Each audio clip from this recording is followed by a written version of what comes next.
Hi, in this Tech90 session, I'm going to show you how easy it is to quickly get a sense of what your data is telling you.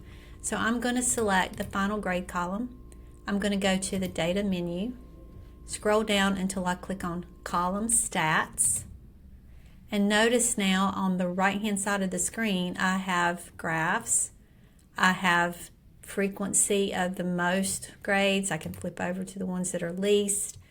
I can change from the count to distribution so I can see.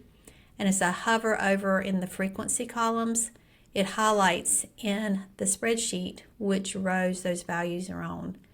So column stats will give you a quick reference of seeing data in a column very quickly.